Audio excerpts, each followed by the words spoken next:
A new set of dietary guidelines has been released, and that's kind of a big deal. So today we're going to talk about what's in them and what it means for you and me.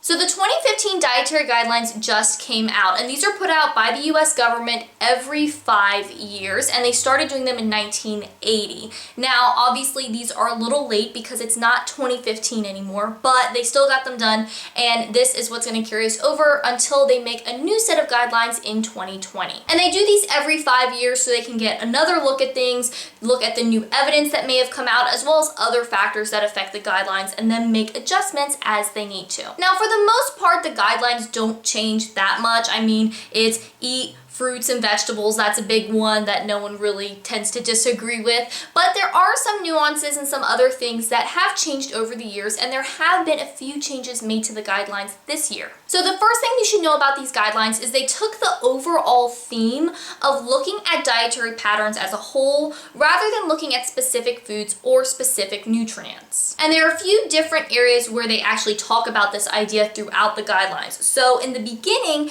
they say, although many of its recommendations have remained relatively consistent over time, the dietary guidelines has evolved as scientific knowledge has grown. These advancements have provided a greater understanding of and focus on the importance of healthy eating patterns as a whole and how foods and beverages act synergistically to affect health. Therefore, the healthy eating patterns is a focus of the 2015-2020 dietary guidelines. And I think that's a pretty big deal because that's something that I've talked about frequently on here is that, it's not just one food or one nutrient. It's about how all these things work together and they affect each other. So the fact that they looked at it that way, I thought was a really big step in the right direction. They also say people do not eat foods and nutrients in isolation, but in combination. And this combination forms an overall eating pattern. And there are other quotes where they talk about this throughout the guidelines. But overall, I'm really happy that they decided to take this approach because I think it's what we all need to be doing as far as when we're looking at our food and trying to make changes, is looking at our diet as a whole and thinking about how all these things work together rather than one superfood or one nutrient. Because when you isolate things like that,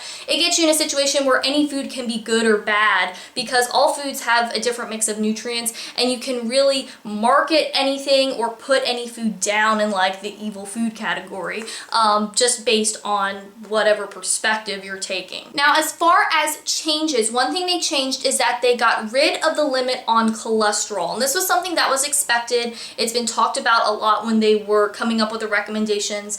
And it's something that I think is a good idea. Previously, they set a limit on 300 milligrams a day for cholesterol. So that's like 2 eggs and a little bit more.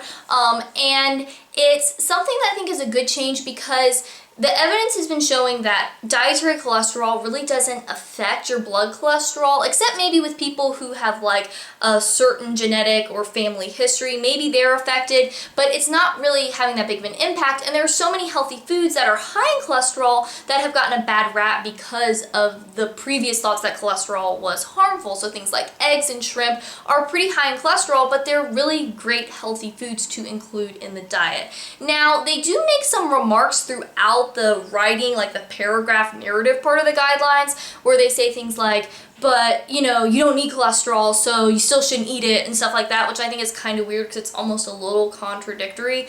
But at least they're moving in the direction of getting rid of the explicit limit in the recommendations, and they also included eggs on the list of like healthy foods that should be part of a healthy diet.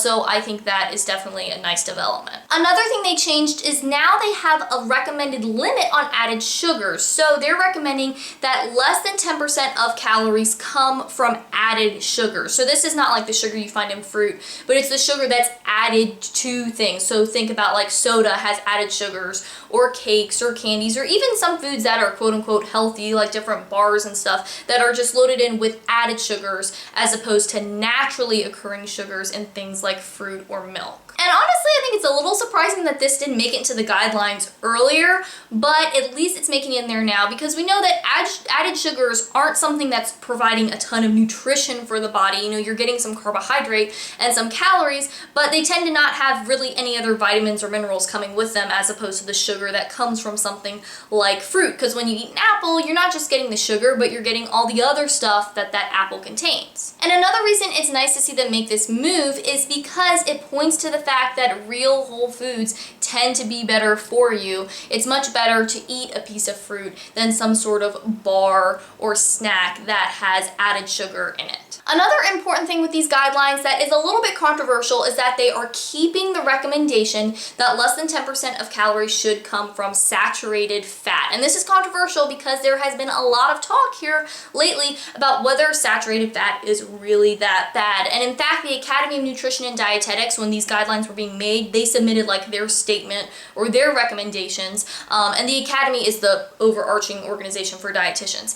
They said that, you know, the saturated fat thing, we need to take a look at this. It might not be a nutrient of concern anymore, just like the whole cholesterol thing, and that it's something that needs to be looked at further. So it's interesting to see that they kept the recommendation. People were wondering about that, but honestly, I'm not that surprised about it for a couple reasons. So first off, there really isn't consensus in the health community about this whole saturated fat issue. I mean, there are a lot of people like myself who really don't think it's that big of a deal as part of an overall healthy diet, and it's even in a lot of very healthy, nourishing foods. But there's a lot of people that are going to still go on and say that it's not that great. And some of the science is showing that, you know, if you replace saturated fat with carbs, then you definitely don't get a positive result. But maybe if you replace it with unsaturated fats, then there is a positive result.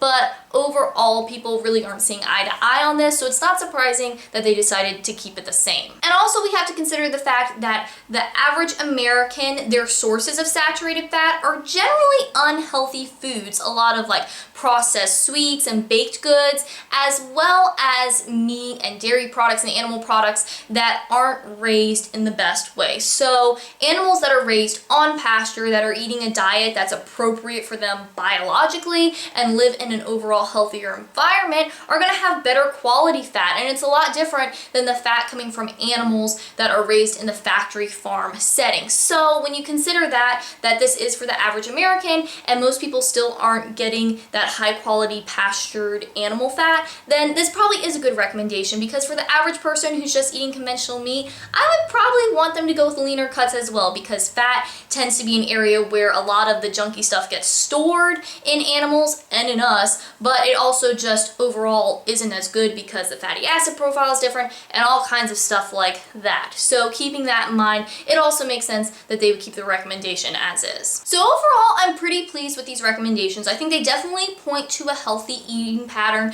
The recommendations for like low fat and non-fat dairy and cheeses and only lean cuts of meat, I'm not crazy about that because I am not an anti-saturated fat person, but I do understand where they're coming from on that, and overall I don't think it's the biggest deal when we look at these guidelines as a whole. Overall, they're pretty solid. Now, it's important to remember with these guidelines what their purpose is. They are not to make health recommendations to the average person. They're really for policy decisions. So when it comes down to like food labeling or school lunch or things like official publications from the government on nutrition, they use these guidelines as the basis for all of that other stuff. So that's what it's really for. And it's also for people like me, health professionals, to look at and see what they're recommending.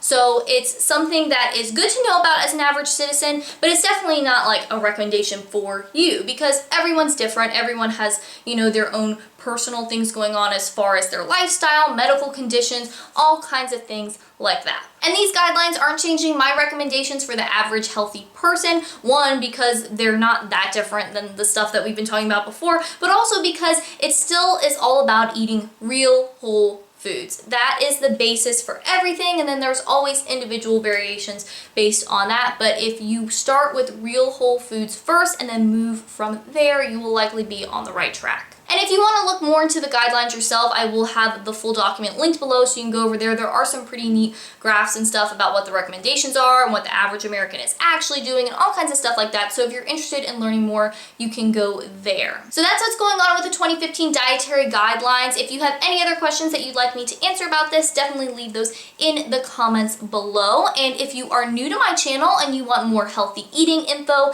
and nutrition info and healthy recipes, make sure that you subscribe to my channel, because eating healthy and living a healthy lifestyle really doesn't have to be complicated, and I want to show you how to do it. And if you're loving the free info here, but you're finding that you need something a little more personalized, don't forget that I do offer one-on-one sessions. So if you're interested in that, just let me know and we can get that set up for you. Thanks for watching. I hope you're having a great day, and I'll talk to you next time.